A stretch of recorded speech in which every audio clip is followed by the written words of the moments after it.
Sebelum lanjut ke cerita selanjutnya, yuk subscribe dan like. Absen dulu di kolom komen ya ah. Pagi itu, langit Jakarta tampak abu-abu, seolah mencerminkan suasana hati Maya yang mendadak melankolis. Ia berdiri di depan cermin besar di kamar apartemennya yang mewah, menatap pantulan dirinya sendiri. Maya yang sekarang bukanlah Maya yang 3 tahun lalu. Kini, ia mengenakan setelan blazer berwarna emerald yang pas di tubuhnya. Rambut hitamnya disanggul rapi modern, dan sorot matanya tajam namun tenang. Namun, jauh di lubuk hatinya, ada sebuah kotak hitam berisi kenangan pahit yang belum sepenuhnya terkubur. 3 tahun lalu, di rumah besar keluarga Pratomo, Maya pernah bersimpuh di lantai yang dingin. Ia ingat betul suara pecahan piring yang dilemparkan oleh Ibu Rosa, ibu mertuanya saat itu. Di sampingnya, Bagas, pria yang dulu ia puji sebagai pelindung, hanya berdiri mematung dengan wajah dingin tanpa ekspresi. "Keluar kamu dari rumah ini. Dasar wanita tidak berguna." Teriakan Bu Rosa masih terngiang jelas, bahkan setelah ribuan hari berlalu. "Keluarga kami butuh penerus, bukan pajangan mandul seperti kamu. Kamu hanya menghabiskan uang anakku untuk pengobatan yang sia-sia." Maya ingat bagaimana ia memohon, memegang kaki Bagas, menunjukkan hasil laboratorium yang sebenarnya belum final. Namun Bagas justru mengibaskan kakinya, membuat Maya tersungkur. "Kita cerai, Maya. Ibuku benar. Aku tidak bisa membuang waktu dengan wanita yang tidak bisa memberiku ahli waris."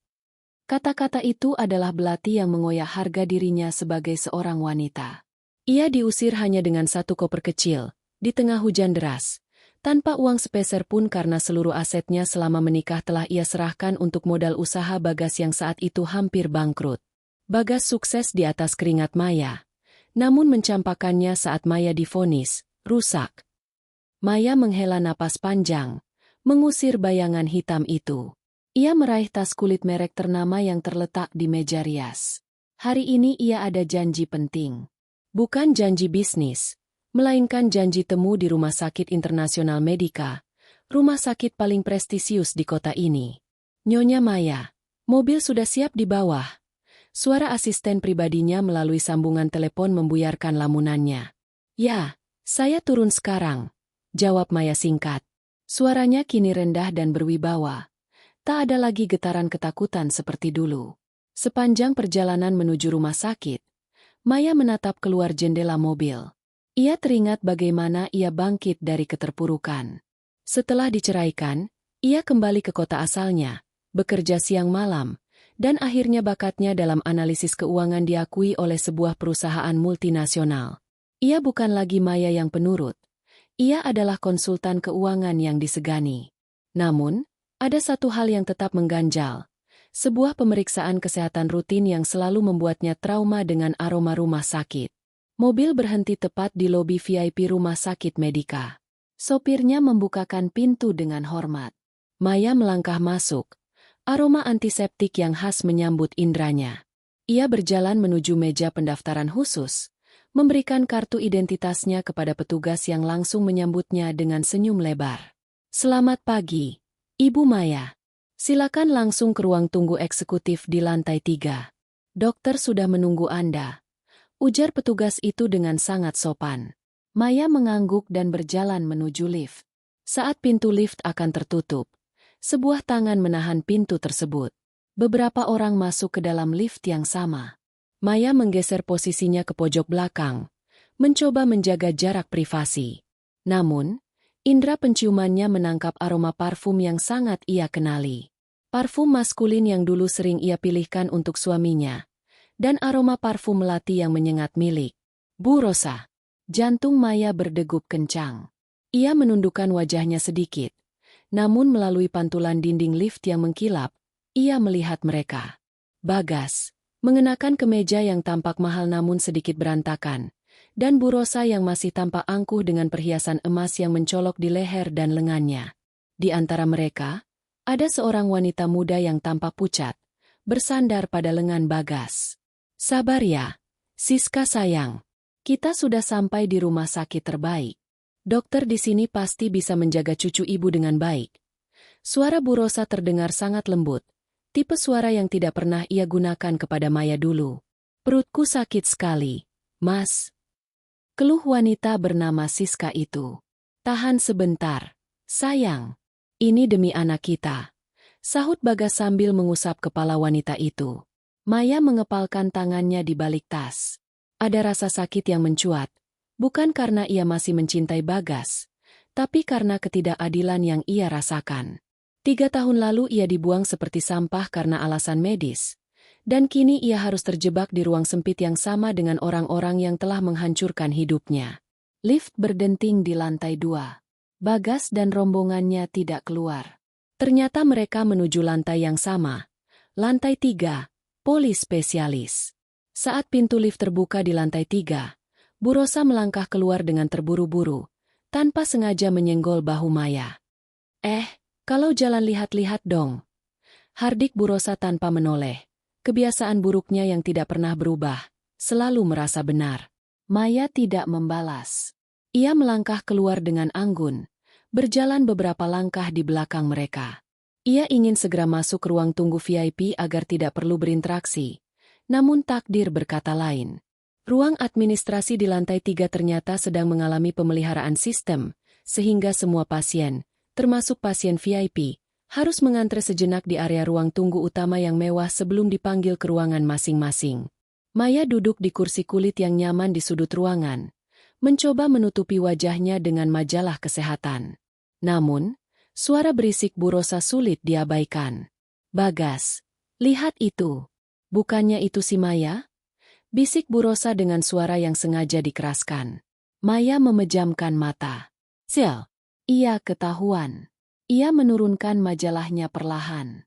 Di depannya, Bagas dan Bu Rosa menatapnya dengan pandangan yang sulit diartikan.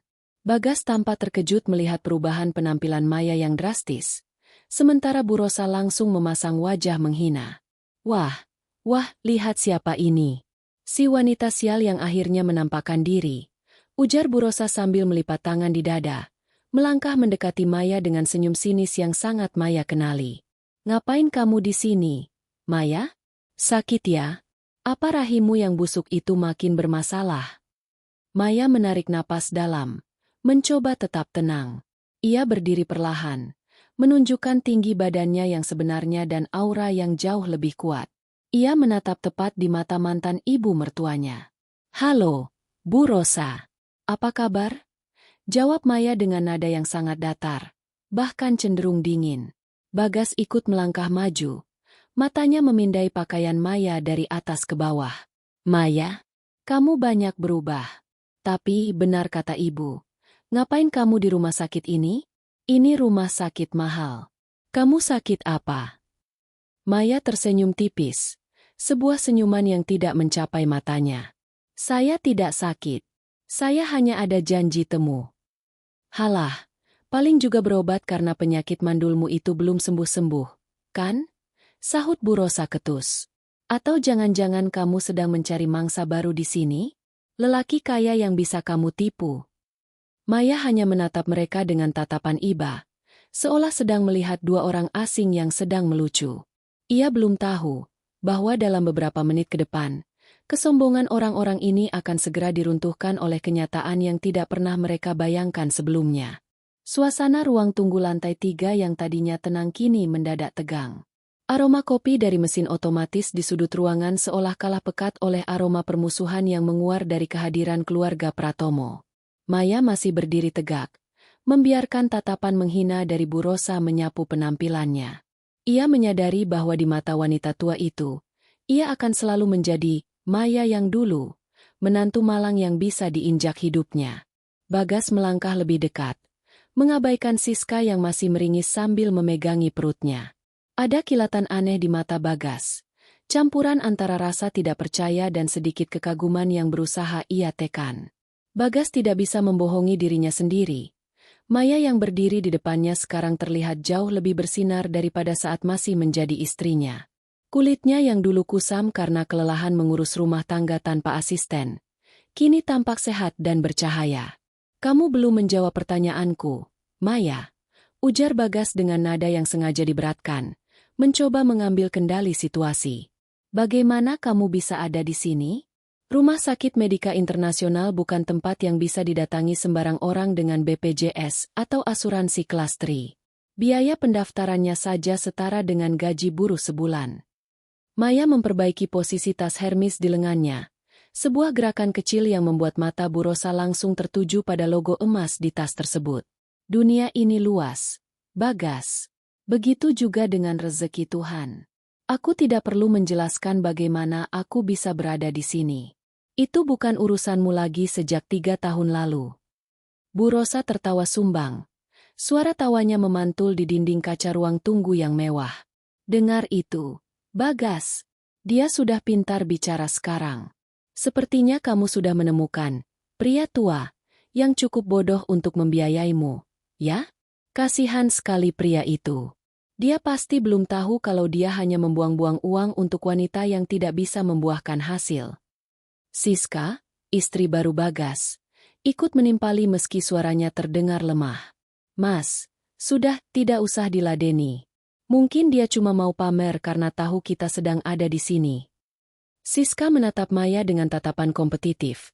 Tangannya sengaja mengusap perutnya yang tampak sedikit membuncit. Sebuah gerakan provokatif yang bertujuan untuk mengingatkan Maya akan kegagalannya di masa lalu.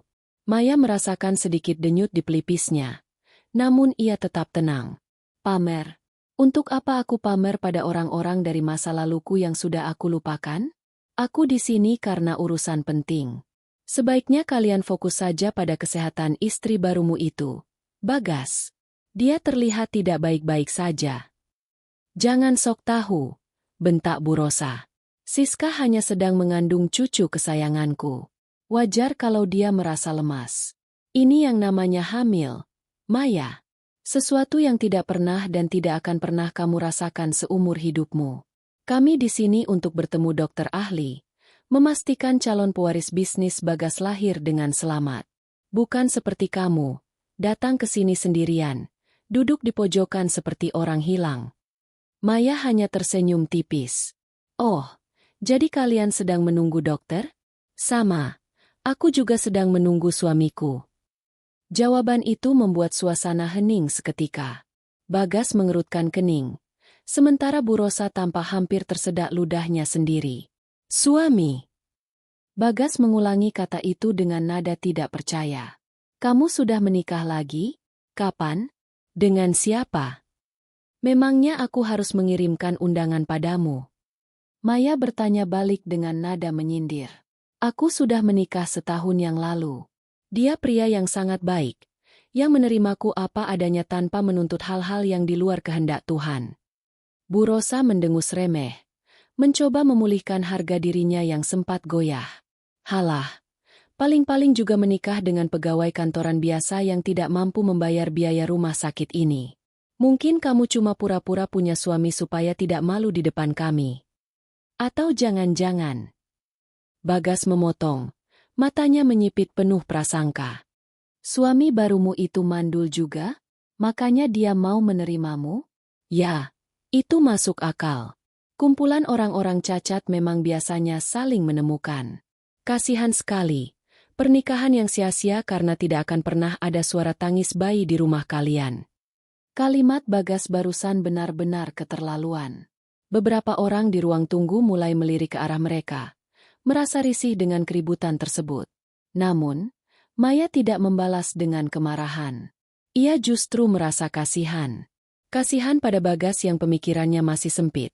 Dan kasihan pada Siska yang tampak semakin pucat pasi namun tetap dipaksa berdiri demi harga diri mertuanya. Kalian tidak berubah ya? Ucap Maya tenang. Masih sombong dan merasa paling beruntung. Tapi ingat, roda itu berputar. Apa yang kalian banggakan hari ini, bisa saja diambil oleh Tuhan dalam sekejap. Kamu mengutuk kami. Bu Rosa mulai naik pitam. Ia melangkah maju, hendak menunjuk wajah Maya dengan jarinya yang penuh cincin. Beraninya kamu bicara begitu. Kamu itu hanya sampah yang sudah kami buang. Harusnya kamu sujud syukur kalau ada pria yang mau menikahimu, bukannya malah sok menasihati kami. Ibu, sudah jangan malu-malu di sini. Bagas mencoba menenangkan ibunya, meski ia sendiri masih menatap Maya dengan kebencian. Biarkan saja dia, Bu. Biarkan dia menunggu, suaminya, yang mungkin cuma imajinasinya saja. Kita fokus pada Siska. Siska tiba-tiba merintih lebih keras. Mas, perutku benar-benar sakit. Perih sekali. Bagas panik. Ia melihat ke arah meja perawat. Suster. Mana dokternya? Istri saya sudah kesakitan. Seorang perawat menghampiri dengan tenang. Mohon maaf Bapak. Saat ini dokter spesialis sedang menyelesaikan operasi darurat di ruang bedah. Mohon menunggu sekitar 20 menit lagi. Silakan duduk dulu di area VIP. 20 menit lagi. Bu Rosa berteriak. Kamu tahu siapa kami? Kami pelanggan tetap di sini. Cepat panggilkan dokter mana saja. Maaf Bu. Prosedur tetap prosedur. Dokter yang Anda tuju adalah salah satu yang tersibuk di rumah sakit ini. Jawab suster itu dengan tegas namun sopan, lalu kembali ke mejanya. Maya kembali duduk di kursinya. Dengan tenang membuka ponselnya untuk memeriksa jadwal pekerjaannya. Ia benar-benar tidak peduli dengan kepanikan keluarga itu. Di matanya, mereka hanyalah orang asing yang sedang mempertontonkan drama murahan. Siska akhirnya didudukan di kursi yang jaraknya hanya 2 meter dari Maya. Wajah wanita itu kini keringat dingin. Bu Rosa masih terus mengomel. Sementara Bagas mondar-mandir dengan gelisah. Sudah kubilang, Bagas. Bu Rosa berbisik namun masih bisa didengar Maya. Wanita seperti Maya itu membawa sial. Lihat, baru ketemu dia sebentar saja. Siska langsung sakit begini. Auranya memang aura pembawa bencana. Maya hanya menggelengkan kepala. Ia melihat jam tangannya. 20 menit lagi. Batinnya. Ia tahu betul siapa yang akan keluar dari pintu besar di ujung koridor itu. Ia tahu betul betapa terkejutnya mereka nanti saat menyadari siapa pria yang mereka sebut cacat dan tidak mampu itu. Selama 20 menit itu, Maya tetap tenang di tengah badai cacian yang terus dilontarkan Bu Rosa secara tersirat. Ia sedang menyiapkan mental untuk sebuah pengungkapan besar. Bukan untuk pamer, tapi untuk memberikan pelajaran tentang arti menghargai manusia. Keheningan yang dingin menyelimuti ruang tunggu VIP, meski pendingin ruangan berdesis pelan di latar belakang. Maya tetap terpaku pada layar ponselnya. Jemarinya bergerak lincah membalas beberapa surel pekerjaan, seolah-olah keberadaan 3 orang di dekatnya hanyalah gangguan debu yang tak berarti. Namun, bagi Bu Rosa, ketenangan Maya adalah sebuah penghinaan. Bu Rosa tidak tahan melihat Maya yang sekarang. Di matanya, Maya seharusnya tetap menjadi wanita yang hancur, yang menangis di trotoar, atau setidaknya menjadi wanita kelas bawah yang hidup menderita setelah kehilangan kemewahan keluarga Pratomo. Melihat Maya duduk dengan tenang mengenakan pakaian yang jelas-jelas lebih mahal daripada milik Siska, membuat ego Bu Rosa terbakar. Ngapain kamu masih di sini, Maya? Bu Rosa akhirnya membuka suara lagi, kali ini dengan nada yang lebih menusuk, sambil melangkah mendekat. Kamu dengarkan tadi? Kami sedang menunggu dokter ahli. Tempat ini bukan untuk orang yang cuma mau numpang duduk atau sekadar menghirup udara orang kaya. Maya mendongak perlahan, melipat tangannya di atas tas Hermesnya. Saya sudah bilang, Bu Rosa. Saya menunggu suami saya. Apakah ada aturan di rumah sakit ini yang melarang istri menunggu suaminya? Bagas yang sejak tadi mondar-mandir akhirnya berhenti tepat di depan Maya. Ia menatap mantan istrinya dengan tatapan menyelidik. Sakit ya? Jujur saja, Maya. Untuk apa kamu kesini kalau bukan urusan kandungan? Kamu mau periksa rahim lagi? Mau mencoba keberuntungan setelah gagal total selama 5 tahun bersamaku? Bagas tertawa sinis. Sebuah tawa yang menyembunyikan rasa tidak nyamannya. Jangan memaksakan diri. Beberapa tanah memang diciptakan tandus. Tak peduli seberapa banyak benih yang kau tanam atau seberapa mahal pupuk yang kau beli. Kamu sakit, kan? Sakit hati atau memang fisikmu yang sudah rusak? Maya menarik napas panjang, menatap Bagas dengan tatapan yang sangat datar. Terima kasih atas perhatianmu, Bagas. Tapi aku sangat sehat. Justru istrimu itu yang terlihat seperti sedang butuh pertolongan medis segera. Wajahnya sudah tidak lagi pucat, tapi mulai membiru. Siska, yang duduk bersandar pada kursi, memang tampak semakin payah. Namun, rasa cemburu dan ingin pamer membuatnya memaksakan diri untuk tegak. Aku hanya kelelahan, Mas. Maklum, hamil muda memang butuh energi ekstra, sahut Siska dengan suara yang bergetar. Ia menoleh pada Maya dengan senyum penuh kemenangan yang dipaksakan. Mungkin kamu tidak tahu rasanya, ya? Rasanya ada nyawa di dalam sini. Sesuatu yang tidak pernah bisa kamu berikan pada Mas Bagas. Bu Rosa mengangguk bangga. Betul itu. Kamu lihat Siska. Dia wanita sempurna. Tidak seperti kamu yang cuma bisa menghabiskan nasi. Jadi, kalau kamu memang cuma sakit, biasa, atau hanya mau pamer suami barumu yang paling-paling cuma sopir atau karyawan rendahan, lebih baik pergi sekarang. Kamu merusak pemandangan di sini. Maya hampir saja tertawa mendengar tuduhan itu. Sopir? Karyawan rendahan? Ya, kenapa? Apa aku salah? Tantang Bu Rosa. Pria normal mana yang mau menikahi wanita mandul kalau bukan pria yang putus asa atau pria yang sama-sama punya kekurangan? Oh, aku tahu suami barumu itu pasti mandul juga, kan?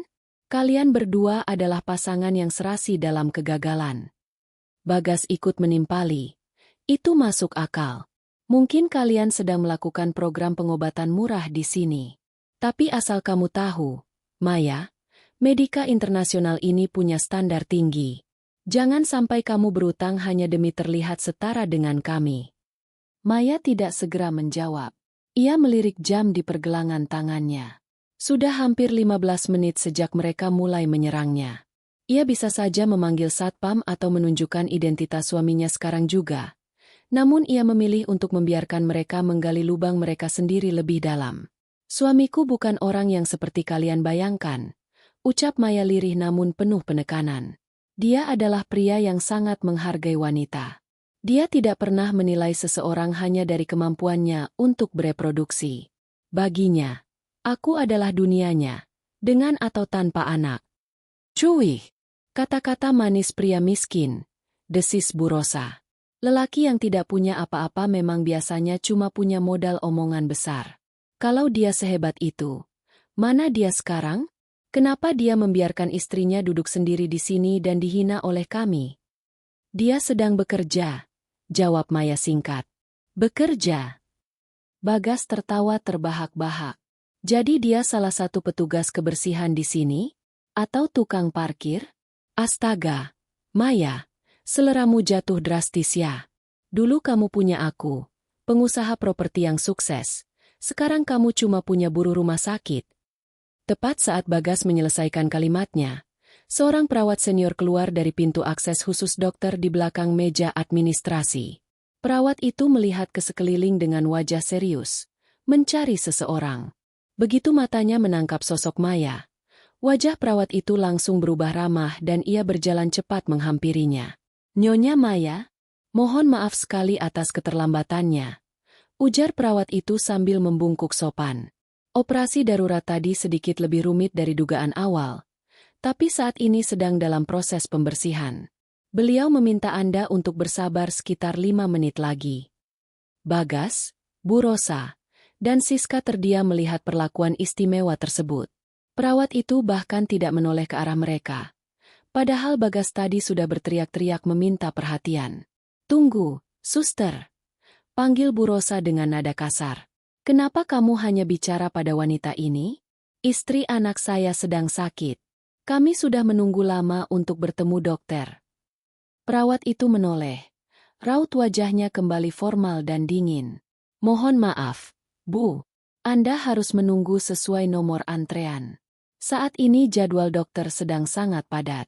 Saya di sini hanya menyampaikan pesan pribadi kepada istri beliau.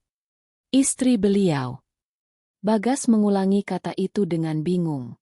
Maksudmu, Maya ini istri dokter yang sedang operasi itu.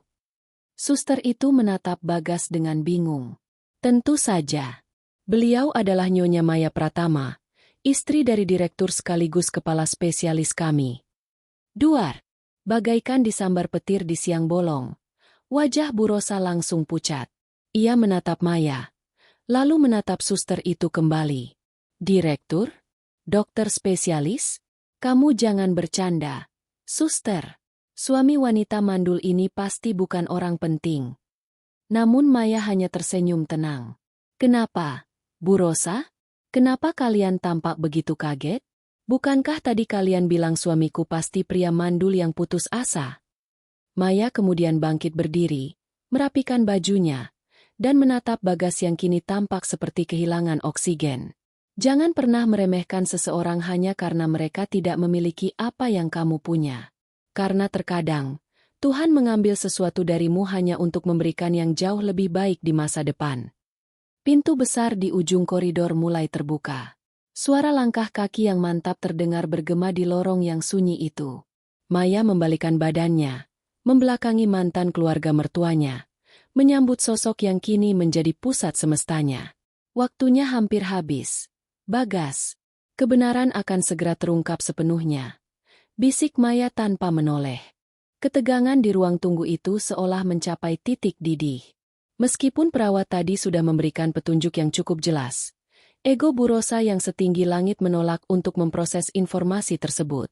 Baginya, mustahil seorang Maya, wanita yang ia usir dengan hinaan, bisa mendapatkan pria dengan posisi terhormat di rumah sakit ini. Dalam logika sempitnya, perawat itu pasti salah mengenali orang atau Maya telah menyuap seseorang untuk melakukan sandiwara ini. Halah, istri direktur? Jangan bercanda. Bu Rosa mendengus keras, mencoba membuang rasa cemas yang mulai merayap di dadanya. Paling juga suaminya itu cuma asisten laboratorium yang kebetulan namanya mirip. Atau jangan-jangan kamu sengaja menyewa perawat itu untuk berakting. Kan, Maya? Supaya kamu tidak kelihatan menyedihkan di depan kami. Bagas ikut mengangguk, meski matanya masih menunjukkan keraguan. Benar juga. Maya yang aku kenal tidak punya koneksi ke kalangan medis kelas atas. Kamu cuma mau membalas dendam karena malu, kan? Mengaku sajalah. Maya tidak terpancing. Ia kembali duduk dengan tenang, menyilangkan kakinya yang jenjang dengan anggun. Silakan saja percaya pada apa yang ingin kalian percayai.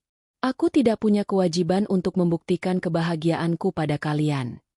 Siska, yang merasa perhatian Bagas terlalu lama tercurah pada Maya, kembali merintih. Namun, kali ini rintihannya terdengar lebih tajam karena didorong rasa iri. Mas, perutku, rasanya seperti dipelintir. Mungkin karena hawa di sini terlalu panas gara-gara ada orang yang kebanyakan halusinasi. Bu Rosa mengusap bahu Siska, namun matanya tetap tertuju pada Maya dengan kilatan kebencian. Sabar, sayang.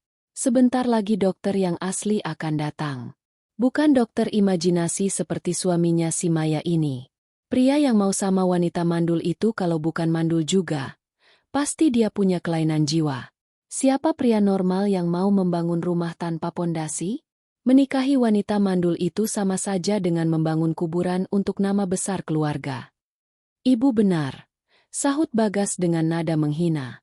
Kasihan sekali, suami, barumu itu. Maya, apa dia tahu kalau rahimu itu cuma hiasan? Atau kamu menipunya dengan dokumen palsu seperti kamu mencoba menipu kami dulu? Maya menatap Bagas dengan tatapan yang sangat dalam, seolah sedang melihat serangga kecil yang mengganggu. Bagas, bicara tentang dokumen palsu, bukankah kamu yang paling tahu tentang hal itu? Tentang bagaimana hasil tesku dulu yang tiba-tiba berubah menjadi buruk tepat setelah ibumu bertemu dengan asisten laboratorium di klinik lama kita. Wajah Bagas mendadak kaku. Pertanyaan Maya menghantamnya tepat di ulu hati. Ada sebuah rahasia gelap yang selama ini ia tutup-tutupi. Sebuah keraguan yang pernah melintas namun ia abaikan demi menuruti ambisi ibunya yang ingin menantu dari keluarga kaya. Apa maksudmu? Jangan asal bicara, bentak Bu Rosa. Suaranya naik 1 oktav, membuat beberapa pasien lain menoleh dengan risih. Jangan mencoba memutarbalikkan fakta. Kamu mandul karena kamu memang tidak becus jadi wanita. Sekarang kamu mau menuduh suamiku barumu mandul juga? Oh, aku tahu polanya. Kamu sengaja mencari pria yang tidak bisa punya anak supaya kamu punya alasan untuk tidak melahirkan. Pasangan yang sempurna dalam kemandulan. Bu Rosa tertawa terpingkal-pingkal. Sebuah tawa yang terdengar sangat dipaksakan. Suami baru mandul. Cocok sekali untukmu. Jadi, kalau kalian kesini, apa yang kalian lakukan? Mau konsultasi bagaimana caranya pura-pura punya anak? Atau mau mengadopsi kucing saja untuk mengganti cucu? Maya hanya tersenyum tipis. Lucu sekali melihat kalian begitu percaya diri dengan kesuburan yang kalian banggakan. Kalian begitu yakin bahwa Siska hamil, sampai-sampai kalian buta pada tanda-tanda yang ada di depan mata. Maksudmu apa? Siska bertanya dengan nada ketus. Wajahmu tidak menunjukkan tanda-tanda kehamilan yang sehat. Siska, kamu terlihat seperti seseorang yang sedang mengalami peradangan hebat. Tapi ya sudah, kalian kan lebih percaya pada ego daripada fakta medis. Ucap Maya santai. Bagas mengepalkan tangannya. Berhenti menyumpahi istriku. Siska hamil anakku. Ahli warisku. Tidak seperti kamu yang cuma bisa membawa sial. Oh, jadi kamu masih menganggap aku pembawa sial? Maya berdiri perlahan karena ia melihat pintu di ujung koridor mulai terbuka kembali. Kalau begitu, mari kita lihat siapa yang sebenarnya membawa sial dan siapa yang sebenarnya tidak bisa memberikan keturunan. Bu Rosa kembali mencibir. Masih berani menantang? Hebat sekali mental pengemis ini. Bagas, lihat saja. Sebentar lagi dia akan menangis saat melihat betapa mewahnya hidup kita setelah Siska melahirkan. Maya menghitung dalam hati. 10, 9, 8. 20 menit telah berlalu sejak pertemuan pertama mereka di lobi. Suasana di ruang tunggu itu seolah membeku saat suara langkah sepatu pantofel yang tegas bergema di lantai marmer. Bukan langkah kaki biasa, melainkan langkah seseorang yang memiliki otoritas penuh di tempat ini. Seorang pria dengan jubah putih panjang yang bersih sempurna muncul. Tubuhnya tinggi tegap, bahunya lebar, dan wajahnya memiliki garis rahang yang tegas namun memancarkan kewibawaan yang menenangkan. Kacamata berbingkai tipis membingkai matanya yang tajam dan cerdas. Di belakangnya, 3 orang dokter muda dan 2 orang perawat mengikuti seperti ajudan yang mengawal seorang raja. Bagas dan Bu Rosa segera berdiri.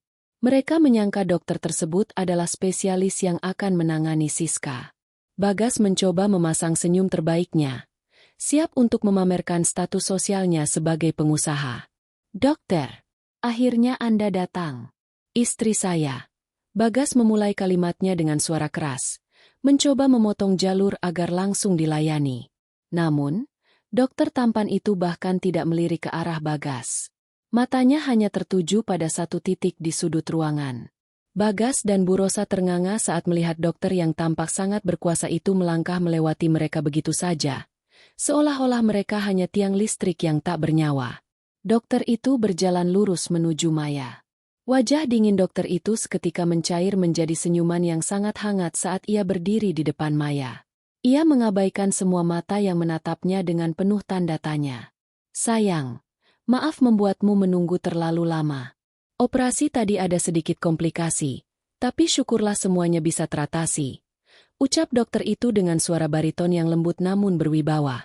Ia kemudian mengulurkan tangannya, mengusap pipi Maya dengan kasih sayang yang tulus, lalu mengecup kening istrinya di depan semua orang, termasuk di depan Bagas yang rahangnya seolah ingin jatuh ke lantai. Apa? Gumam Bu Rosa. Suaranya nyaris hilang. Itu suaminya. Dunia seakan berhenti berputar bagi keluarga Pratomo saat Maya membalas senyuman pria itu dan menggenggam tangannya. Tidak apa-apa, Mas. Aku tahu pekerjaanmu jauh lebih penting. Bagaimana operasinya? Lancar, jawab dokter itu.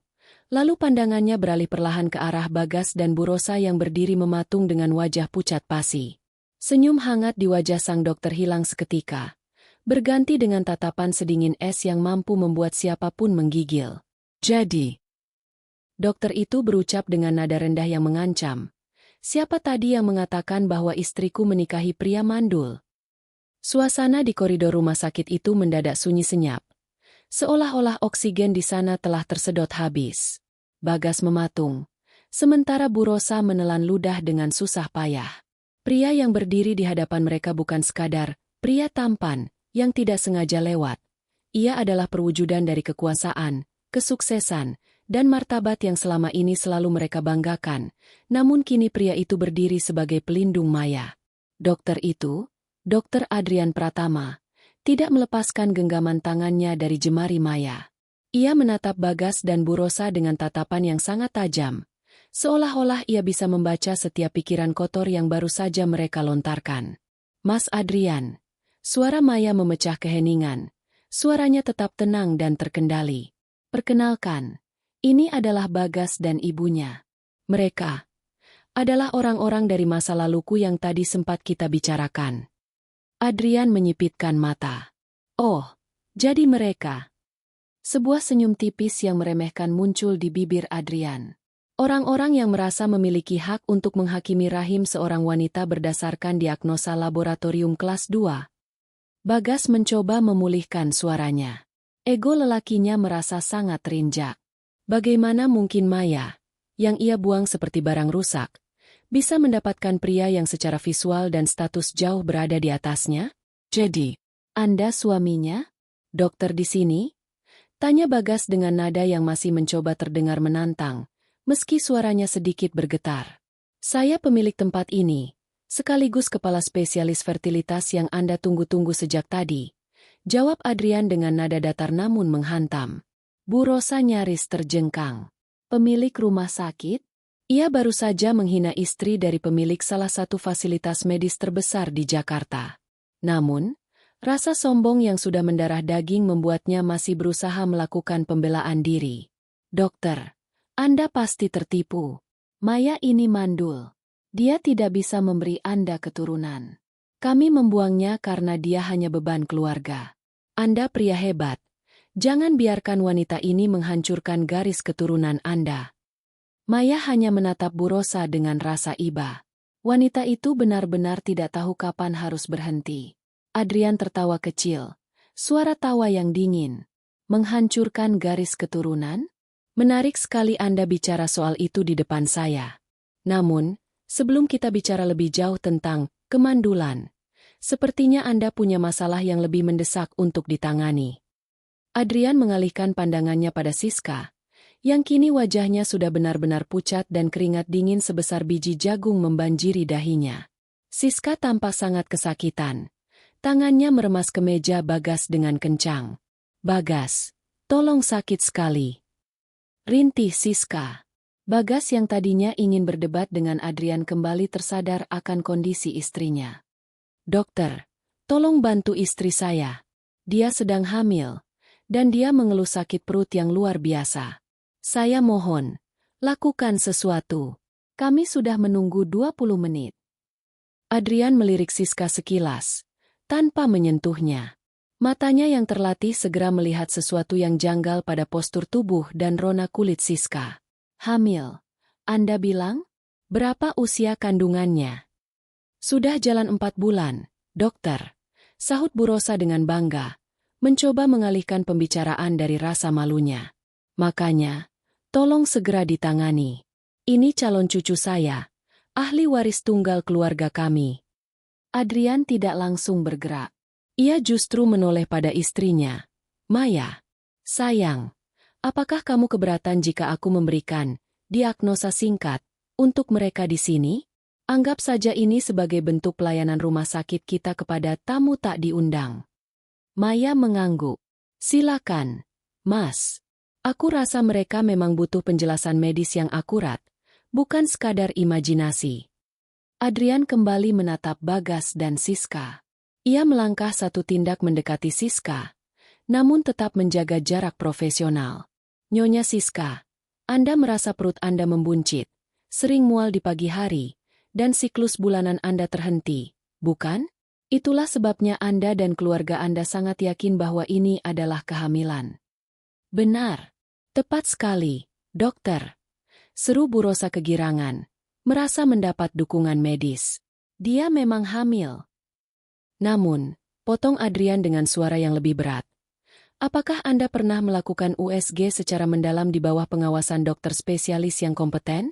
Atau Anda hanya mengandalkan hasil tes PEC dan perut yang membesar? Siska terdiam. Wajahnya yang tadinya pucat kini tampak ketakutan. "Kak kami pernah tes, dan hasilnya positif."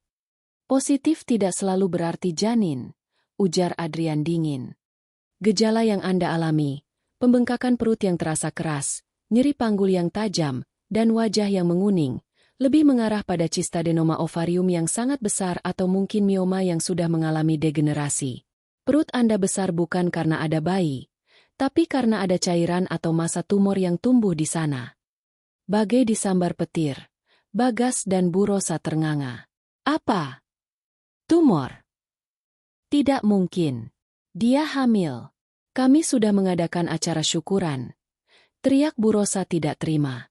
"Di rumah sakit saya, kami bicara berdasarkan fakta medis, bukan berdasarkan syukuran," balas Adrian tajam. "Jika benar ini kehamilan 4 bulan, detak jantung janin seharusnya sudah bisa dideteksi dengan alat sederhana. Tapi dari cara Anda memegang perut, Anda sedang menahan nyeri tekan yang luar biasa, bukan nyeri kontraksi kehamilan." Siska tiba-tiba merosot ke lantai. Bagas dengan sigap menangkapnya. Siska, bangun. Mas sakit sekali." Siska menangis. Rasa sakitnya kini mencapai puncaknya. Maya melihat pemandangan itu dengan perasaan campur aduk. Ia ingat betapa hancurnya ia dulu saat dituduh mandul, dan sekarang ia melihat wanita yang merebut posisinya justru berada dalam kondisi yang menyedihkan karena ketidaktahuan dan keangkuhan keluarga itu. Adrian memberikan isyarat kepada perawat yang berdiri di belakangnya. "Bawa nyonya ini ke ruang tindakan darurat. Lakukan USG abdomen segera. Saya curiga terjadi torsi kista atau pecahnya kista." Para perawat segera membawa Brankar dan mengangkat Siska. Bagas hendak mengikuti, namun Adrian menahannya dengan sebelah tangan di bahu. "Tunggu sebentar, Bagas," ucap Adrian. "Ada satu hal lagi yang harus kalian ketahui sebelum kalian masuk ke dalam dan menerima kenyataan pahit itu." Bagas menoleh dengan wajah penuh keringat dan kepanikan. "Apa lagi, dokter? Cepat katakan." Adrian menarik Maya lebih dekat ke sisinya, melingkarkan tangannya di pinggang Maya dengan protektif. "Kalian menyebut istriku mandul selama bertahun-tahun. Kalian membuangnya karena menganggap dia tidak berguna. Namun, kalian tidak pernah tahu bahwa 3 bulan setelah menikah denganku, Maya menjalani pemeriksaan total di bawah pengawasanku langsung." Adrian menjeda kalimatnya, memberikan efek dramatis yang membuat jantung Bu Rosa berdegup kencang karena rasa takut yang tak terlukiskan. "Hasilnya?" tanya Bagas lirih. "Maya sangat subur," ujar Adrian dengan senyum kemenangan. "Masalahnya bukan pada Maya, tapi pada kualitas sperma pasangannya yang terdahulu yang sangat buruk. Dan sekarang, setelah mendapatkan perawatan yang tepat dariku, Maya sedang mengandung anak kembar kami. Usianya sudah masuk minggu ke-16. Dunia seolah runtuh bagi Bagas. Ia menatap perut Maya yang tertutup blazer longgar, lalu menatap Siska yang dibawa lari oleh perawat dengan diagnosa kista. Kebenaran itu menghantamnya lebih keras daripada pukulan fisik manapun. "Jadi, aku yang..." Bagas tidak sanggup melanjutkan kalimatnya. "Ya," sahut Maya pelan namun tajam. "Kamu yang bermasalah, Bagas. Tapi ibumu terlalu sombong untuk mengakui bahwa anaknya tidak sempurna, sehingga menjadikanku sebagai tumbal." Adrian mengajak Maya berjalan melewati Bagas yang kini terduduk lemas di lantai rumah sakit. "Ayo, sayang. Kita ada janji makan siang. Biarkan mereka menyelesaikan urusan mereka dengan kenyataan." Lorong rumah sakit itu seolah menjadi panggung teater yang paling sunyi sekaligus paling gaduh di kepala Bagas. Langkah kaki Dr. Adrian dan Maya yang menjauh terdengar seperti dentuman lonceng kematian bagi harga diri Bagas. Di hadapannya, Brankar yang membawa Siska menghilang di balik pintu otomatis unit gawat darurat, UGD.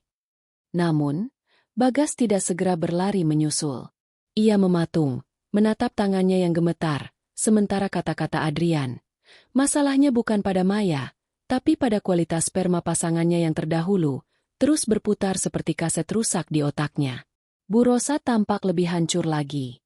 Wanita tua yang biasanya selalu punya jawaban untuk menghina itu kini bersandar pada dinding marmer yang dingin. Wajahnya yang tebal dengan bedak kini tampak pucat pasi. Keriputnya terlihat lebih dalam dari biasanya. Dokter itu bohong, Bagas. Bisik Bu Rosa, suaranya parau, mencoba mencari pegangan pada realitas yang ia bangun sendiri. Dia pasti bohong hanya untuk membela Maya.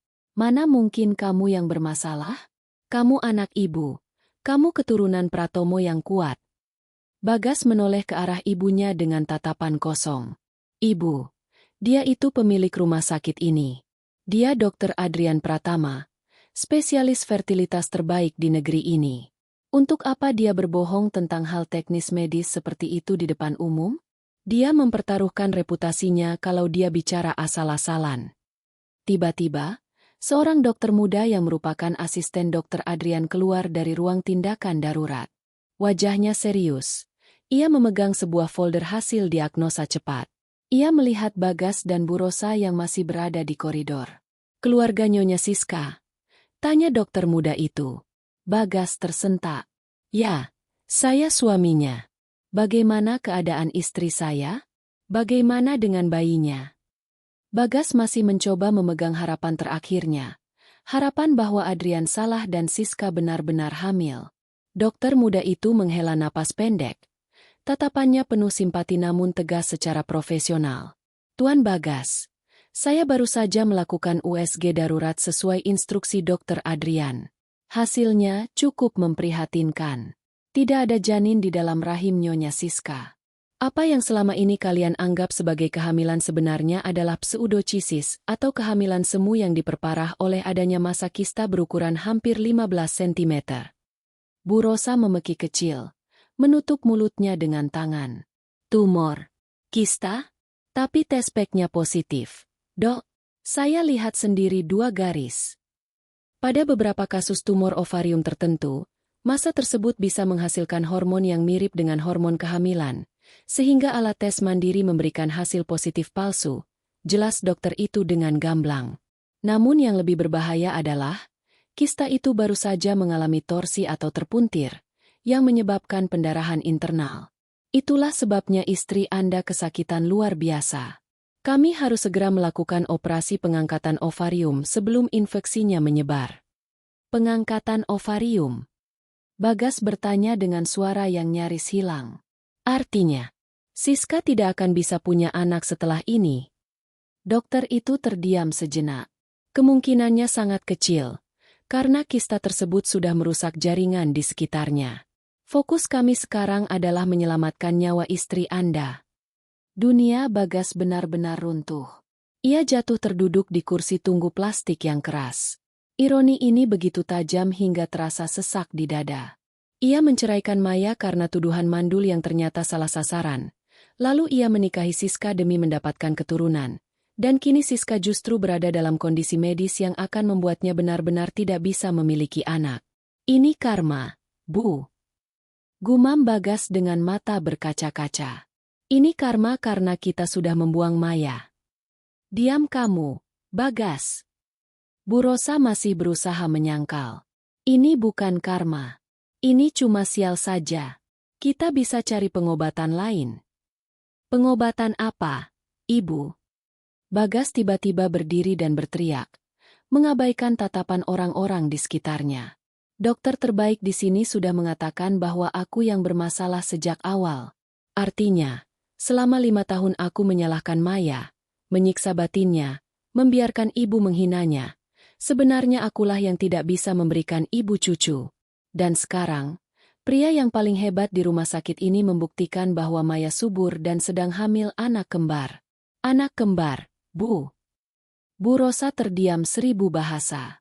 Kebenaran bahwa Maya sedang mengandung anak kembar adalah pukulan telak yang meruntuhkan segala kesombongannya. Ia membayangkan betapa bahagianya Maya sekarang, diratukan oleh suami yang kaya, tampan, dan sangat mencintainya. Sementara ia sendiri terjebak di rumah sakit ini dengan menantu yang harus dioperasi dan anak laki-laki yang ternyata tidak sekuat yang ia banggakan.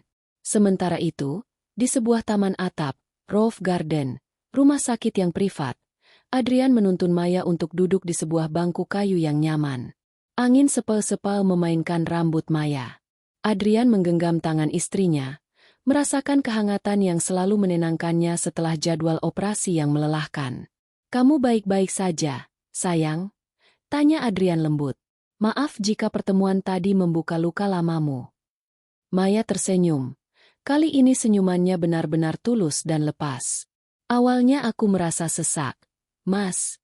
Tapi saat melihatmu datang dan mengatakan yang sebenarnya, beban yang aku bawa selama 3 tahun ini tiba-tiba terangkat.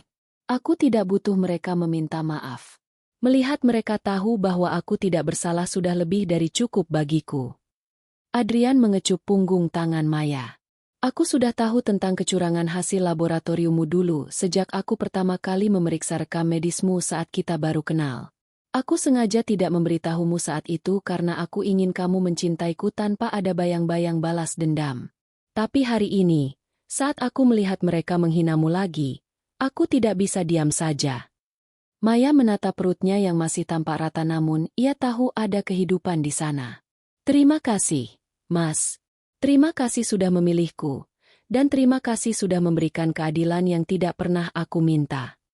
"Keadilan itu milikmu, Maya. Sekarang, lupakan mereka. Fokus saja pada kesehatanmu dan si kembar. Biarkan masa lalu mengurus dirinya sendiri," ucap Adrian sambil merangkul bahu istrinya. Di bawah sana, di koridor yang dingin, Bagas hanya bisa menatap pintu ruang operasi dengan penyesalan yang terlambat. Ia telah membuang permata demi sebuah batu kali yang ia kira emas. Dan kini ia harus menanggung beban keangkuhannya selamanya. Lampu merah di atas pintu ruang operasi menyala dengan statis, seolah-olah menjadi peringatan bagi siapapun di luar sana bahwa maut dan kehidupan sedang bertarung di balik pintu baja itu. Bagas duduk membungkuk, menyembunyikan wajah di kedua telapak tangannya. Sementara Bu Rosa, yang biasanya tak bisa diam, kini terduduk lesu di kursi tunggu dengan pandangan kosong. Kesombongannya telah luruh, menyisakan ketakutan akan masa depan yang kini tampak gelap. 20 menit berlalu dalam keheningan yang mencekam sebelum suara langkah kaki yang tenang mendekat. Bukan langkah perawat yang terburu-buru, melainkan langkah sepatu kulit yang mantap dan berirama. Bagas mendongak. Di sana, Dr. Adrian Pratama kembali muncul. Namun kali ini ia tidak mengenakan jubah operasi hijau, melainkan jas dokter putihnya yang bersih tanpa noda. Adrian tidak datang sendiri. Ia didampingi oleh seorang pria parubaya berseragam kepala keamanan rumah sakit dan seorang pengacara yang membawa sebuah map hitam. Bagas berdiri dengan sisa-sisa kekuatannya. "Dokter, bagaimana keadaan Siska?" Adrian menatap Bagas dengan pandangan dingin yang tak terbaca. "Tim bedah sedang bekerja. Dr. Bram yang menanganinya. Dia ahli yang sangat kompeten. Namun, saya kesini bukan untuk membahas prosedur medis Nyonya Siska. Saya kesini untuk menyelesaikan urusan yang tertunda antara Anda dan istri saya, Maya." Bu Rosa mendengus pelan, mencoba memanggil kembali keberaniannya yang tersisa. "Urusan apa lagi? Kami sudah cukup menderita hari ini. Apa belum puas Maya melihat kami hancur?" Adrian memberikan isyarat kepada pengacara di sampingnya. Pria itu membuka map hitam dan mengeluarkan beberapa lembar dokumen asli dengan stempel resmi. 3 tahun lalu, Adrian memulai dengan suara bariton yang berat dan tenang. Maya diceraikan atas dasar hasil uji fertilitas dari Klinik Medika Sejahtera. Dalam laporan itu disebutkan bahwa Maya mengalami kegagalan ovarium prematur yang bersifat permanen. "Benar begitu, Bagas?" Bagas mengangguk pelan. "Ya, itu yang tertulis di sana. Klinik itu adalah salah satu cabang kecil di bawah naungan grup rumah sakit saya," lanjut Adrian. Kalimatnya membuat jantung Bu Rosa berdegup kencang secara tidak teratur. 6 bulan yang lalu, saat saya memeriksa riwayat kesehatan Maya untuk keperluan program kehamilan kami, saya menemukan kejanggalan pada arsip digital. Saya melakukan audit internal secara menyeluruh terhadap petugas laboratorium yang bertugas saat itu. Adrian melangkah selangkah lebih dekat ke arah Bu Rosa, membuat wanita itu menciut. Petugas tersebut, seorang pria bernama Hendra, mengaku bahwa ia menerima suap sebesar 50 juta rupiah dari seorang wanita parubaya untuk menukar sampel milik Maya dengan sampel milik seorang pasien kanker stadium akhir. Tujuannya? Agar Maya terlihat mandul secara permanen. Bagas terbelalak. Ia menoleh ke arah ibunya dengan tatapan horor. Ibu, apa ini benar? Wajah Bu Rosa berubah dari pucat menjadi seputih kertas. Bibirnya bergetar. Namun tidak ada kata yang keluar. Ini adalah pernyataan resmi bermaterai dari Hendra, ujar pengacara Adrian sambil menunjukkan dokumen tersebut. Dan kami juga memiliki rekaman CCTV dari area parkir bank saat transaksi penyerahan uang dilakukan. Nyonya Rosa, apa yang Anda lakukan bukan hanya jahat secara moral, tapi merupakan tindak pidana pemalsuan dokumen medis dan penyuapan. Bagas merosot kembali ke kursinya. Air mata penyesalan mulai mengalir. Jadi selama ini, Maya sehat? Dan ibu yang merencanakan semua ini. Ibu melakukan itu demi kamu, Bagas. Teriak Bu Rosa tiba-tiba. Sebuah upaya terakhir untuk membela diri yang justru terdengar menyedihkan. Maya itu tidak punya latar belakang keluarga kaya. Ibu ingin kamu menikah dengan wanita yang bisa memberikan kita keuntungan bisnis, seperti Siska. Ibu hanya ingin yang terbaik untukmu. Terbaik untukku. Bagas berteriak balik. Suaranya pecah oleh isak tangis. Ibu menghancurkan hidupku. Ibu membuatku membuang wanita yang mencintaiku dengan tulus. Ibu membuatku menjadi pria yang bersalah seumur hidup. Adrian menatap drama keluarga itu tanpa belas kasihan. Kejutan sebenarnya bukan hanya itu. Bagas, Anda tahu kenapa diagnosa saya tentang Siska sangat akurat tanpa harus menyentuhnya tadi? Karena Siska sebenarnya sudah tahu tentang kistanya sejak 2 bulan lalu. Dia datang ke sini secara diam-diam untuk berobat. Namun saat tahu dia tidak bisa hamil, dia memutuskan untuk memanipulasi Anda dengan hasil tes pack palsu agar Anda tetap menikahinya. Bagas merasa seperti dihantam gada besar tepat di ulu hati. Siska membohonginya, ibunya menjebaknya, dan Maya yang dia tuduh mandul, kini justru sedang membawa benih kehidupan dari pria lain, pria yang jauh lebih baik darinya. Istri saya, Maya, adalah wanita yang terlalu baik, ucap Adrian lagi. Dia meminta saya untuk tidak melaporkan Anda ke polisi hari ini.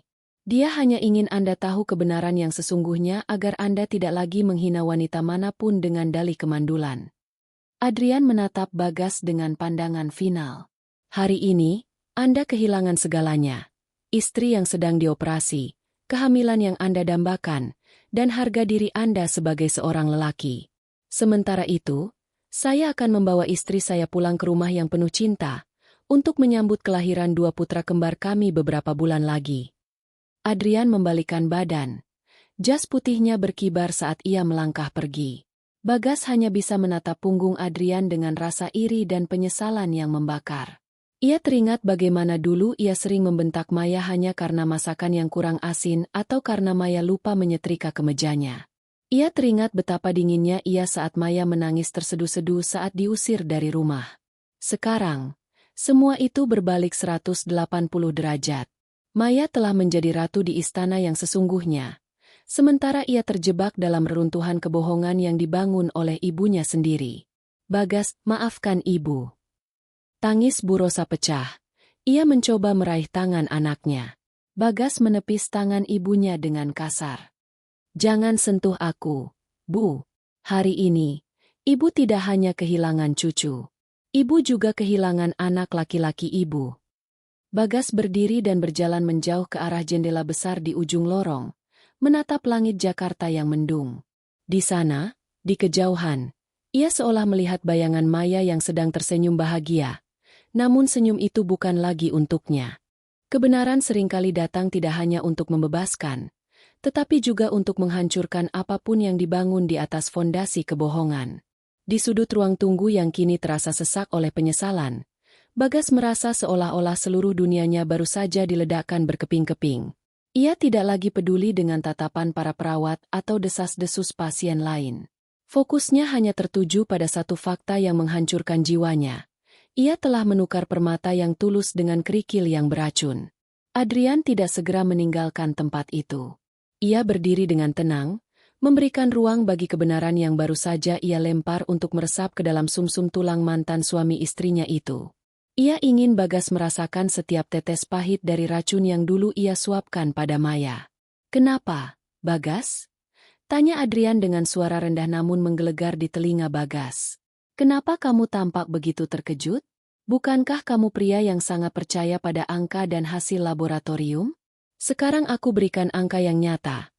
Peluang istrimu yang sekarang untuk memiliki anak setelah operasi ini adalah kurang dari 5%. Sementara peluang Maya untuk melahirkan anak kembar yang sehat adalah 98%.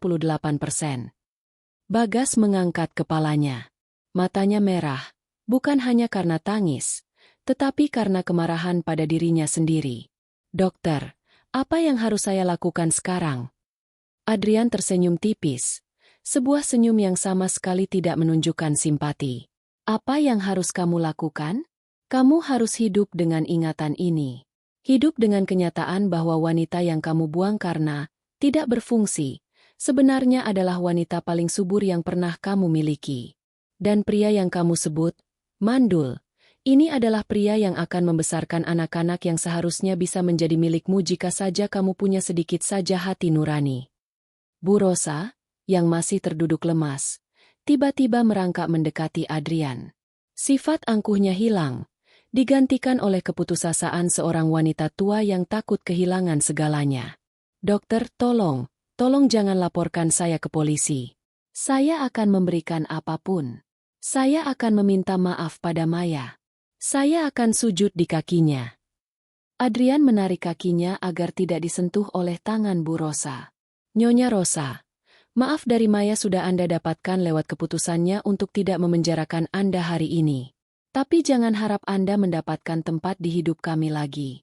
Permintaan maaf Anda tidak akan bisa mengembalikan air mata yang Maya tumpahkan selama 5 tahun di rumah Anda. Permintaan maaf Anda tidak akan menghapus memori saat Anda mengusirnya di tengah hujan. Adrian kemudian berpaling pada Bagas. Dan kamu, Bagas, jangan pernah lagi berani mendekati Maya. Jangan pernah mencoba menelepon atau mencarinya. Karena saat kamu melakukannya, aku tidak akan segan-segan menggunakan seluruh kekuasaanku untuk memastikan bisnismu yang sedang sekarat itu benar-benar hancur dalam semalam. Bagas tertegun. Bagaimana dokter tahu bisnis saya sedang? Aku tahu segalanya tentang orang-orang yang pernah menyakiti istriku, potong Adrian tajam. Aku tahu kamu sedang terlilit hutang untuk membiayai gaya hidup mewah ibumu dan pengobatan Siska yang sia-sia itu. Itu adalah harga yang harus kamu bayar karena telah mencuri 5 tahun hidup Maya. Tiba-tiba, pintu ruang operasi terbuka kembali. Seorang perawat keluar dengan wajah tegang. Keluarga Nyonya Siska? Terjadi komplikasi hebat. Pendarahan tidak mau berhenti. Dokter Bram meminta persetujuan keluarga untuk melakukan pengangkatan rahim total, histerektomi, untuk menyelamatkan nyawa pasien. Bu Rosa menjerit histeris. Rahim total. Tidak. Lalu bagaimana dengan cucuku? Bagaimana dengan ahli waris kami? Perawat itu menatap Bu Rosa dengan pandangan dingin. Ibu, tolong sadar. Tidak ada bayi di sana. Hanya ada massa yang mengancam nyawa. Jika tidak diangkat sekarang, pasien tidak akan selamat melewati malam ini. Bagas hanya bisa tertawa getir di tengah tangisnya. Ia tertawa pada nasibnya sendiri. Ia begitu menginginkan anak, begitu terobsesi pada ahli waris, sampai-sampai ia mengabaikan kemanusiaan. Dan sekarang, Tuhan menjawab obsesinya dengan mengambil segalanya tanpa sisa. Tanda tangani saja, suster. Ucap Bagas dengan suara kosong. Lakukan apapun. Selamatkan dia. Setelah perawat itu pergi, Bagas menoleh pada Adrian yang masih berdiri di sana, menyaksikan babak terakhir dari drama karma ini. Anda menang, dokter. Anda mendapatkan segalanya. Anda mendapatkan Maya. Anda mendapatkan anak-anak itu, dan Anda memiliki rasa hormat yang tidak akan pernah saya miliki. Ini bukan soal menang atau kalah, Bagas, sahut Adrian pelan. Ini soal siapa yang menanam, dia yang menuai. Kamu menanam duri, maka hari ini kamu berdarah. Maya menanam kesabaran, maka hari ini dia memanen kebahagiaan. Adrian merogoh saku jasnya, mengeluarkan sebuah foto hasil USG terbaru yang ia simpan. Ia meletakkannya di kursi sebelah Bagas. Foto itu menunjukkan dua gumpalan kecil yang sangat jelas. 2 detak jantung yang menjadi bukti nyata betapa salahnya Bagas selama ini. "Lihat ini baik-baik," kata Adrian. "Ini adalah foto anak-anak yang kamu katakan tidak akan pernah ada. Biarkan foto ini menjadi pengingat terakhirmu tentang betapa berharganya wanita yang pernah kamu sia-siakan." Dengan itu, Adrian berbalik dan berjalan pergi menuju lift pribadi. Ia tidak menoleh lagi. Bagas meraih foto itu dengan tangan gemetar. Ia menatap 2 titik kecil di kertas hitam putih itu. Dan saat itulah tangisnya pecah dengan hebat. Ia memeluk foto itu, merasakan perih yang tak terperikan di dadanya. Bu Rosa mencoba mendekat. Namun Bagas mendorongnya menjauh. "Pergi, Bu. Pergi. Karena Ibu, aku kehilangan mereka. Karena Ibu, aku bukan lagi seorang ayah." Koridor rumah sakit itu saksi bisu hancurnya sebuah keluarga yang dibangun di atas kesombongan. Di lantai atas, di ruang VIP yang tenang, Maya sedang meminum teh hangatnya, tidak menyadari bahwa di bawah sana, badai keadilan telah meratakan semua musuhnya hingga ke tanah. Badai di dalam ruang operasi mungkin telah mereda dengan keputusan pahit pengangkatan rahim, namun badai di hati Bagas baru saja dimulai. Ia terduduk di lantai koridor yang dingin, mengabaikan tatapan iba maupun sinis dari orang-orang yang lewat. Di tangannya, selembar foto USG milik Maya, anak dari pria lain, terasa lebih berat daripada beban utang bisnisnya. Foto itu adalah bukti nyata bahwa kutukan, mandul, yang ia lemparkan selama bertahun-tahun hanyalah cermin dari kegagalannya sendiri. Di sampingnya, Bu Rosa masih terisak, namun isakannya kini terdengar menjengkelkan di telinga Bagas. Wanita tua itu terus bergumam tentang nasib malang dan bagaimana Siska telah menipu mereka. Tidak ada sedikit pun nada penyesalan terhadap apa yang telah mereka lakukan pada Maya. "Cukup, Bu," bentak Bagas. Suaranya serak dan pecah. "Berhenti menyalahkan Siska. Berhenti menyalahkan takdir. Lihat diri kita. Kita menghina Maya di tempat umum, di rumah sakit milik suaminya. Tepat di hari di mana kebohonganku dan kebohongan ibu terbongkar semua. Ini bukan sekadar nasib malang. Ini adalah penghinaan total dari Tuhan untuk kita." Bu Rosa terdiam, menatap anaknya dengan mata sembab. "Tapi Bagas, perusahaan kita, kalau berita ini sampai ke telinga rekan bisnis kita, bahwa kita dituntut karena penyuapan medis. Ibu masih memikirkan bisnis." Bagas tertawa getir. Suara tawanya terdengar hampir gila. "Adrian Pratama tidak perlu menuntut kita ke polisi untuk menghancurkan kita. Dia sudah melakukannya. Dengan Siska yang kini kehilangan rahimnya dan kenyataan bahwa aku tidak subur, siapa yang akan meneruskan bisnis itu? Untuk siapa kita mengumpulkan harta kalau pada akhirnya kita hanya akan mati dalam kesepian dan rasa malu?" Tiba-tiba, ponsel Bagas bergetar hebat di saku celananya. Ia melihat layar.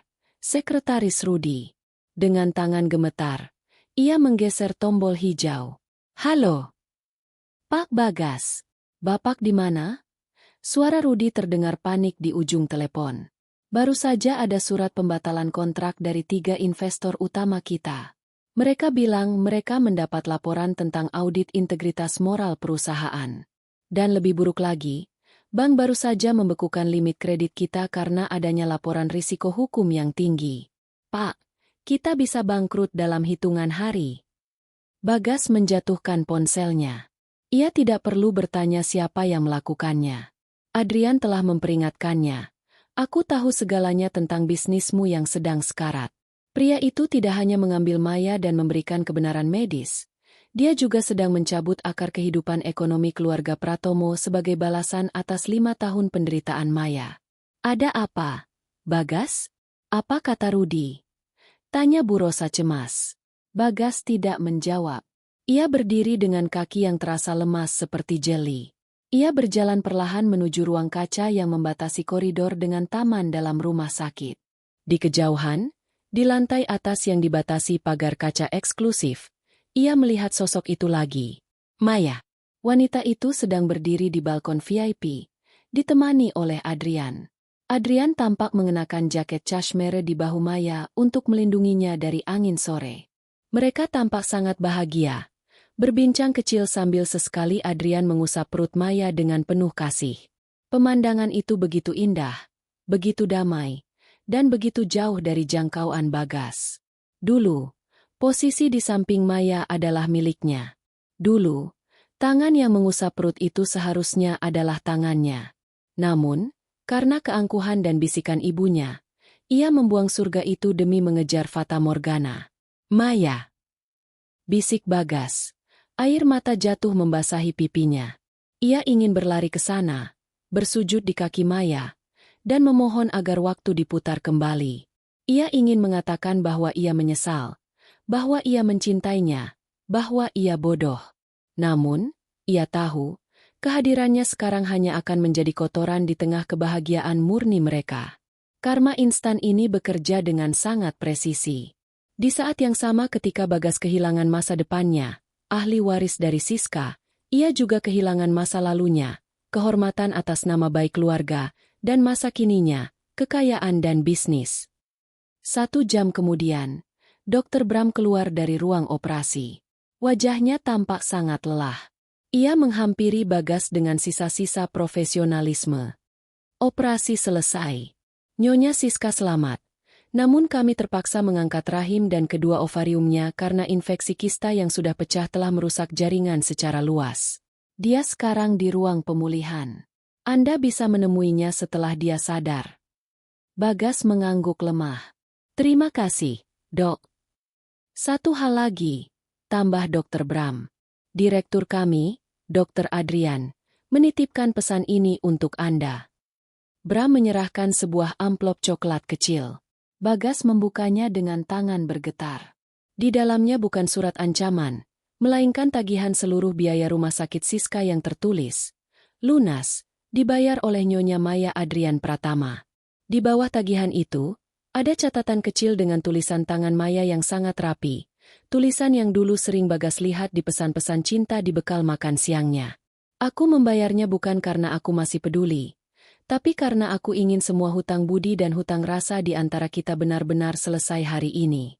Jangan pernah muncul lagi. Hiduplah dengan sisa nurani yang kamu punya. Bagas meremas kertas itu dan menangis terseduh-seduh di depan Dr. Bram. Kebaikan Maya justru terasa lebih menyakitkan daripada tamparan Adrian. Maya telah memaafkannya dengan cara yang paling elegan sekaligus paling menghancurkan, dengan menunjukkan bahwa Maya berada di level kemanusiaan yang tidak akan pernah bisa dicapai oleh Bagas dan ibunya. Ayo, Bu. Ajak Bagas sambil menarik lengan ibunya dengan kasar. Kemana? Kita belum lihat Siska. Pulang, Bu. Kita pulang ke rumah yang sebentar lagi akan disita bank. Kita nikmati kemiskinan dan kesepian ini berdua, persis seperti yang Ibu rencanakan untuk Maya dulu. Bagas menyeret ibunya keluar dari rumah sakit megah itu.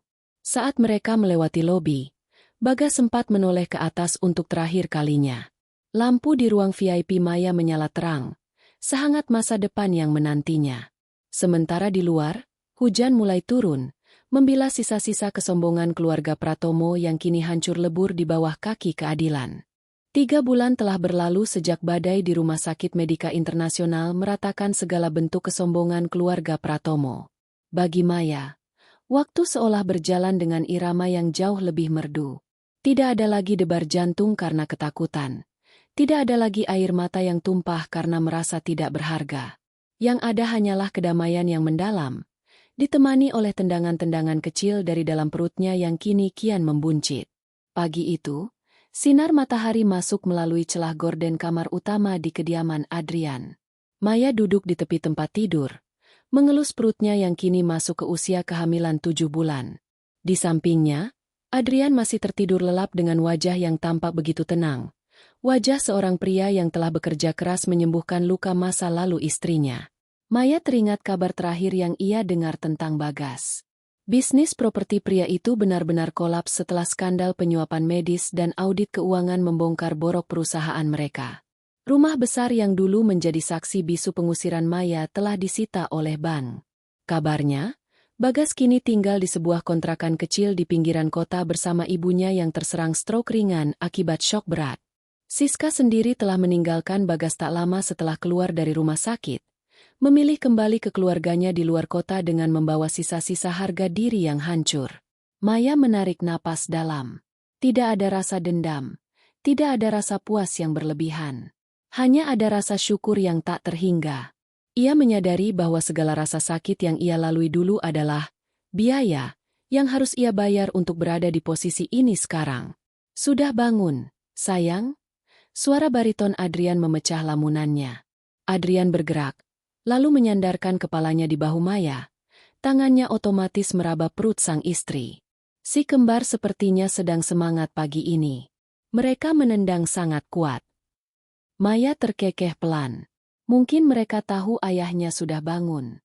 Bagaimana jadwalmu hari ini, Mas?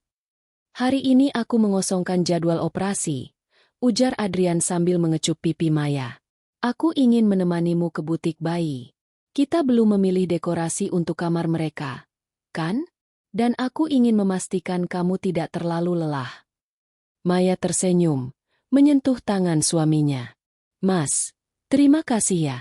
Bukan hanya untuk fasilitas ini, tapi karena kamu sudah mengembalikan kehormatanku di depan mereka waktu itu. Kamu tidak tahu betapa berartinya kata-katamu saat itu bagiku. Adrian duduk tegak, menatap mata Maya dengan sangat serius. Maya, aku melakukan itu bukan untuk menjatuhkan mereka, tapi untuk menunjukkan pada dunia, dan padamu sendiri, bahwa kamu adalah wanita yang luar biasa. Masalah mereka adalah akibat dari perbuatan mereka sendiri. Tugasku sekarang adalah memastikan tidak ada lagi air mata yang jatuh dari matamu kecuali air mata bahagia. Siang harinya, mereka berjalan-jalan di sebuah pusat perbelanjaan eksklusif. Maya tampak sangat cantik dengan gaun hamil berwarna krem dan flat soes yang nyaman. Adrian menggandengnya dengan sangat protektif, seolah-olah Maya adalah harta paling berharga di seluruh dunia. Saat mereka melewati sebuah area pusat makanan, Maya secara tidak sengaja melihat sosok pria yang tampak kusam mengenakan seragam pengantar barang. Pria itu sedang duduk di sebuah kursi panjang, tampak kelelahan sambil menghitung beberapa lembar uang ribuan. Itu Bagas. Bagas sempat mendongak dan mata mereka bertemu selama beberapa detik.